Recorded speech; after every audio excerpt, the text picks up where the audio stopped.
फिर एक बार वो दिन आए, फिर एक बार वो माहौल बना है, हर कोने में हिंदुस्तानी को लगता है अब देश को आगे ले जाना है. Believing India. After a decade-long scam-tainted rule of UPA government led by Congress, which gave us great scams such as 2G scam, CWG scam, Colgate scam and Augusta scam, and the great leaders such as Suresh Kalamadi and Kanimozi and our beloved A. Raja, it was time for change. In 2014, Lok Sabha elections were held. Running in 9 phases, it was longest election in the country's history.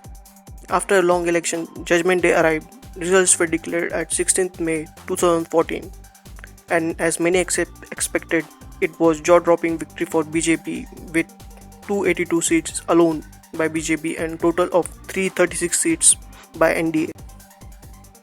On 27th of May 2016, the NDA government completed 2 years in power, led by Prime Minister Shri Narendra Modi. So here is a review. Timothy Moy of Goldman Sachs Research said, there are a lot of practical reforms that have taken place that we think are broadly facilitating micro growth and should ultimately also translate into a better corporate earning environment. And here is what the international media has to say about the Indian economy. The latest figures have confirmed India as the fastest growing economy in the world. The country saw better than expected growth of 7.5% in 2015. Now, India has benefited from low oil and commodity prices, but it's also undergoing an economic overhaul led by Prime Minister Narendra Modi. Shona Bhattacharya has more. A first since the start of the 21st century, Asia's other giant, India, has outpaced Chinese growth. In 2015, India says its GDP grew by 7.5%, significantly more than its rival's 6.9%. Low oil prices are a key driver of India's growth. As one of the biggest oil consumers in the world, the 70% slump in prices has given the economy a major boost. The growth figures are a political victory for Prime Minister Narendra Modi. He came to office in May 2014, promising sweeping changes to the economy and pro-business policies. Come, make in India. In under 2 years, his government has passed a series of economic reforms, including legislation that allows more than 50% foreign investment in India's aging railways. Indian construction projects can now accept foreign investment too, as can the large coal mining sector. I want Indian companies to become multinational and expand their reach to various parts of the world. We want this, but we want to make our own country stronger too. We should take steps to provide employment to the youth. This government is committed to development. But other reforms have gotten stuck in the mud. A sales tax on goods and services still hasn't been implemented on a national level, and minimum prices for many agricultural goods remain in place.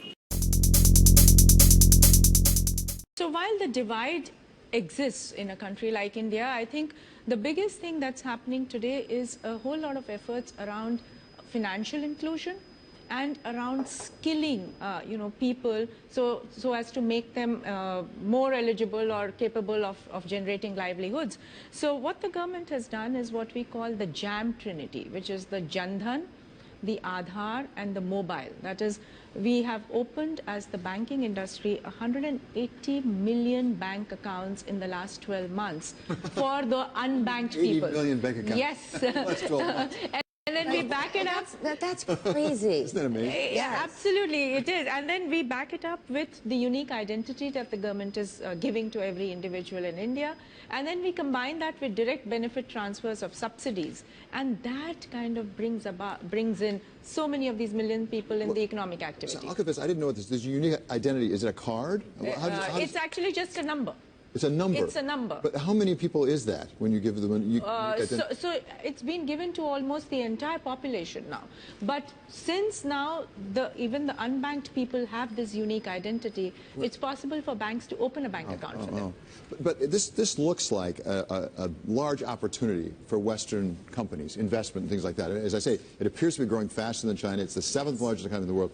At the same time, the World Bank ranks India as 142nd, I believe, out of 189 countries. China's 90, so you're 50 full places behind. What accounts for that, and what can be done for it? So as you're saying, I think the biggest potential is about investing and the requirement to invest, the requirement to create infrastructure, the smart cities, the Make in India, and so on and so forth. I think government really realizes that we are right down there as far as the ease of doing business is concerned. So two things. One is at the central level itself, a lot of activity is going on in terms of moving a lot of decisions online, transparent, and so on and so forth. That's one. The second is the central government has started now actually this competition of ranking different states about the ease of doing business. So there are more than 100, or actually 190 points on which these states are ranked, and the states are now competing with each other to get better in ease of doing business. And I think that should make a whole lot of difference. I want to bring in a Twitter question because you mentioned earlier inclusion from Zari Gill. How can your bank increase access of rural women to banking? So we've been doing that actually in a big way. The way we do this, especially for rural women, is through the self-help groups. So, there are in India, in rural India, there are groups of 10, 20 women who come together, who pool their savings, who then think of livelihood opportunities and take micro loans from the banks. And we have, even as a private sector bank, we have kind of assisted more than 1.3 million women just through this self-help group initiative, which helps them actually pool their savings and increase their livelihoods by taking micro loans. Well, to those women and women around the world, what an inspirational story you are. And now an all-out offensive has been launched by paramilitary forces after 20 army men were massacred in Chandel district of Manipur today. Prime Minister Narendra Modi condemned the attack, calling it mindless and very distressing. According to sources, a mixed group of militants are suspected to be behind the attack. A high-level meeting was convened, including the defence minister in Delhi. After Manipur attack, the NSA Ajit Doval and the army planned and executed a covert operation inside Myanmar and neutralized 150 militants. This gave a strong deterrent to terrorists and Pakistan. And to mention, in an exclusive survey of Times of India, 62% of Indians were satisfied with the work of Narendra Modi after 2 years in government. I know there are many more achievements made by Narendra Modi government, which will be covered in second part of the video.